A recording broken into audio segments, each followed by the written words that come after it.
Some breaking news coming in. The aviation regulator, the DGCA, has amended rules for specially abled passengers. The changes to the rules for specially abled, that's the big story coming in. Rule number 1. What are the new rules? Rule number 1. Airline can't deny carriage of any specially abled person.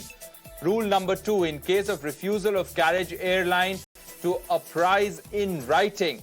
Rule number 3, airline to specify reasons in case of denial of carriage.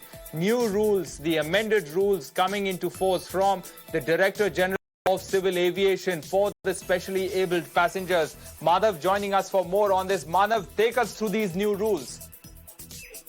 Well, yes, these are the new rules. If you recollect, a few weeks ago, we had reported also extensively on a disabled passenger not being allowed on board by a private airline.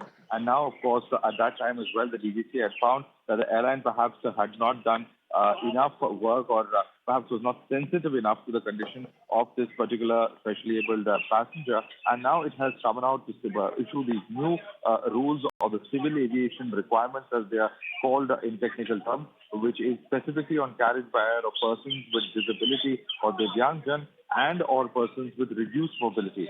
It is to improve the accessibility of boarding or flying for disabled people, and it specifically mentions, as you've rightly said, the airline shall not refuse carriage of any person on the basis of disability and or reduced mobility. However, in case an airline perceives that the health of such a passenger may in flight, the said passenger will have to be examined by a doctor in person who, in his or her opinion, categorically state the medical condition and whether the passenger is fit to fly or not. After obtaining the medical opinion, the airline shall take an appropriate decision on the carriage of such a passenger. In case of refusal of carriage by the airline, which shall inform the passenger in writing with the reasons therein immediately. So this is to clear the air as far as any of the passengers are concerned, because in the past as well, this has been a serious issue of airlines, in fact, not carrying passengers with certain kinds of disabilities, and this has caused a huge amount of uproar as well that we have seen in a recent episode. Now, the DGCA has amended the civil aviation rules